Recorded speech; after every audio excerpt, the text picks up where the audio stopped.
Hello, everybody. My name is Dr. Vera Tarman, and I am an addiction physician working out of Toronto, Canada. So welcome, and I hope you find something useful.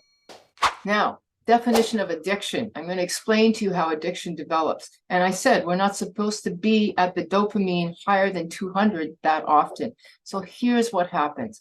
Addiction, in the context of how I'm going to explain this to you, is actually a normal phenomena reacting to an abnormal environment. So yes, you can certainly be predisposed to addiction because of genetics. There's no question about that, because of previous family history, because of previous personal experiences, what we call the ACEs, the adverse childhood experiences, trauma in the past. Absolutely, you can become predisposed to those. But even if you're not, normal person, normal, what does normal mean in today's society? I don't think there is anybody normal, but basically an untraumatized person that doesn't have a history of addiction, is just like, well, why did this happen to me? Well, if you're in an environment that's abnormal and is constantly you're being exposed to a 200 plus dopamine environment, you're going to develop addiction. I don't think you can avoid that. Some people might be able to avoid it longer than others.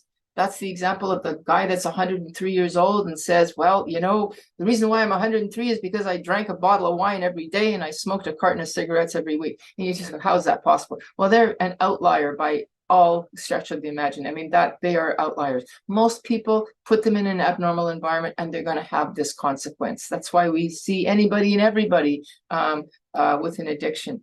So basically what's happening, we want to be in the zero, let's see, I keep saying zero because that's, I guess, the lowest that you're going to go with dopamine, but basically 100 to 200. That's normal life. That's where the brain wants to be, with the caveat that you're allowed a few excursions into the supernatural, and you got to usually work for those. So you're going to go to work, you're going to go to church maybe, or some sort of spiritual platform. You're going to meditate, you're going to pray, you're going to do something to enhance that potential. You can't make it happen, but you can make the environment such that it's more open to that. Okay, but not likely more than, you might be not, like I said, supernatural.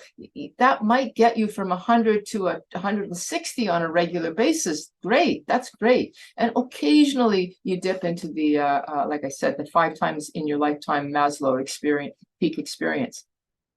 But if you're doing the Spirituality on Demand program, I'm going to smoke cigarettes, I'm going to use opiates, I'm going to drink alcohol, smoke pot, eat a lot of sugar, do cocaine, crystal meth, fentanyl. You're moving into this category that is more than 5 times in a lifetime. It could be 5 times in a month, 5 times in a week, every day, 5 times a day. And, if you ask somebody who's using drugs, I used to think, well, okay, give them their drug, and then they're happy, but they're not happy, because what ends up happening is you think, okay, well, how much do I have to give them? I've seen people, this is a true example. I've seen people like with heroin addicted. They would be absolutely thrilled if they could have their heroin fixed once a day, because that at least means that they're not going to get sick or not be sick most of the day. Maybe a little bit in the morning or night or something, but for the most part. But then let's say they come into some money. Then they're using 3 times a day. And it's like, great, this is great. I'm never sick now. But then I see them a number of months later when their money's running out and they're using 6 times a day. Why? Because the brain keeps adapting. And so this is basically what's happening. The development of addiction is essentially the beginning of adaptation. So basically what's happening is I'm in this realm of the 2 to 400, 500, 600, 800, 1,000, and I am continually exposed to this on a regular basis. Not supposed to be there except 5 times in a lifetime, but I'm doing it 5 times a week, 5 times a day, like I said, or even 10 times a day. What's happening? My receptors, my brain is going, no, too much. This is too much. I'm going to burn out. It's like electricity that's going to fizzle out. Or car, the gas runs out. You can't even fill it up before it runs out again. Like the body cannot simply handle that load of dopamine. It will start to fall apart. And so it can actually fall apart by impairing dopamine receptors. Yes, absolutely. Or it can withdraw its receptors, and we call that the downregulating of receptors. So you're at the experience of 400, and your receptors if they could speak, would be saying, this should be no more than 200. And I don't know what Vera's doing out there, but we want it to be no more than 200. So we're going to withdraw because there's 400 out there, and we're going to make less doors available, less possibility to suck in that 400. We're going to withdraw so that all of that 400 is, we're only getting in 200. So my 400 out there feels like 200 to me. And that's called tolerance. So I'm essentially now starting to adapt by tolerance. I'm tolerating the higher amount by making it feel like the 200.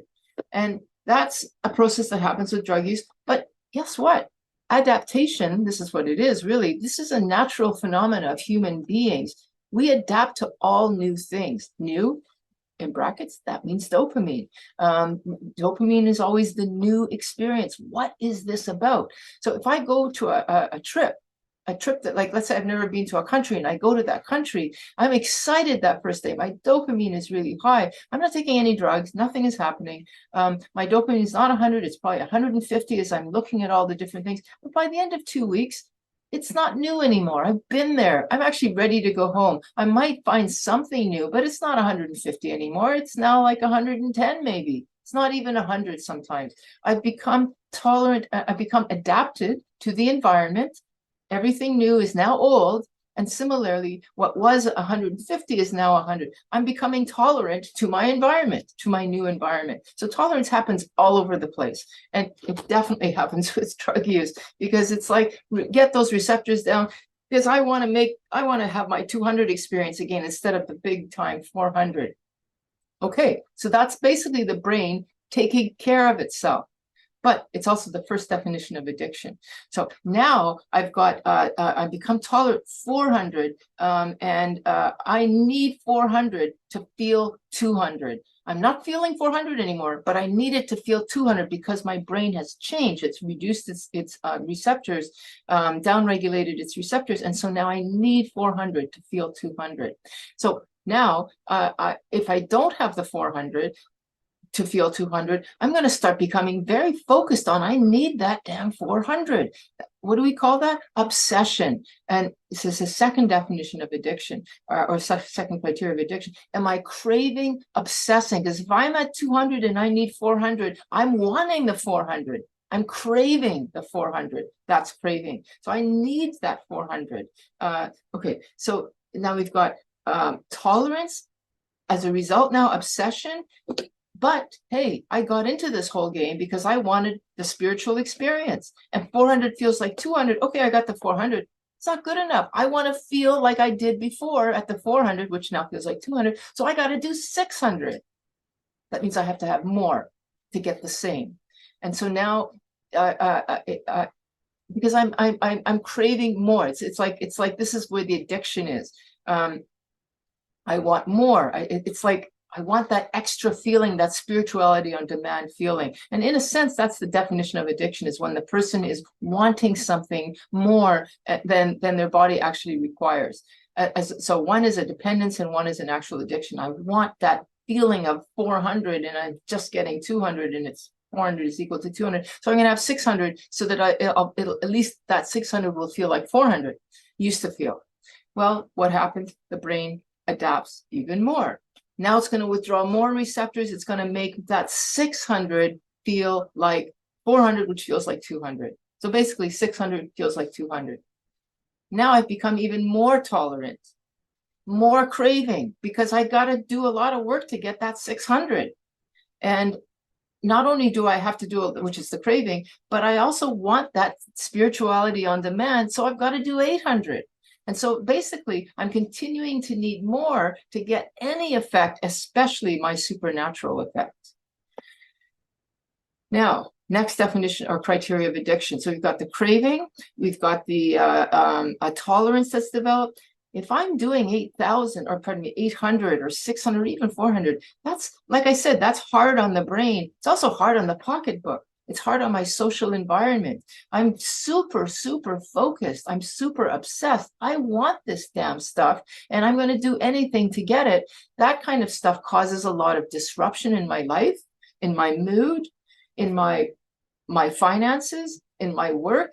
basically impairment. It's causing impairment. So criteria of addiction. So kind of like 6 basic ones that we divide into a number of criteria that we end up having a scale of 0 to 13, which is the definition of substance abuse in the DSM-4, or pardon me, DSM-5 and the DSM-4 and the ICD, by the way. Like these are all criteria for mental health, for addiction and mental health. So anyway, we have obsession, we have tolerance, now we have impairments. That's the next one. Okay, lots of impairment. You can't get away with living in the, it's almost like Icarus. I don't know if you've heard of the Greek mythology where, the sun gets wax wings so that he can fly, and he's flying in this supernatural experience, but he's getting closer and closer and closer to the sun. And then the sun, of course, melts the wax and he crashes to the ground. Classic definition of addiction. Icarus, your wings have melted and you're crashing to the ground. Impairment is happening. And then you might decide, as you're on your way to the ground, you might decide, oh my God, I better stop. This is not good. Now you're going to be in a problem here because you don't want to stop, because if you stop, you need 800 to feel 200. And if you don't have 800, how are you going to feel like 200? You're going to feel like minus 800, because it's not like you're going to 0. You're going into deficit mode. And so, this is essentially, you've become so tolerant that now you are dependent. You need that 800 to feel 200, to feel 100. You need that to feel that way, because if you don't have it, you go all the way to deficit mode of minus. I don't know if it's truly minus 800. No rats, we haven't been able to study that, but we can see it visually, clinically. A person is so depressed. They're far more depressed than me as a sober person is. Their best day is my worst day is better than their best day, that kind of thing. Like they're in deficit mode, and this 1 to 200 thing doesn't even apply. They're off the map on the negative side of it, in the deficit side of it. There's a phrase that we use in the addiction world that says, you can't use and you can't not use, and you're stuck. I can't use because I'm at 800 and I'm damaging my receptors, I'm damaging my body and my life, et cetera, et cetera. And I can't not use because then I'll be minus 800, which is so devastatingly depressing and fearful that I don't know how I'm going to survive. So that's the fix that people are in when they come into our treatment center, or anybody comes into treatment, is that they're not there because they want to be. They're there because they don't know what else to do. They're in that state. And so definition of addiction is craving, tolerance, dependence, impairment, and they don't know how to stop. I don't know how to stop. I can't stop, and I can't keep going. It's like you're at the end of the road on both ways. It's like, what do you do? And then finally, remember I talked about denial. Despite this devastating state of mind, it's pretty devastating. This is the land of trauma. I think addiction is a form of trauma. It's a trauma that we live in. I guess it's self-inflicted, but it's not really, because it's a natural thing that happens in an unnatural environment. So we're responding to this unnatural environment, creating this traumatized response within ourselves. Then if you have especially a history of trauma already before that, oh my God, that's where the predispositions just make things so much worse. Anyway, the last definition of addiction, or criteria of addiction, is denial.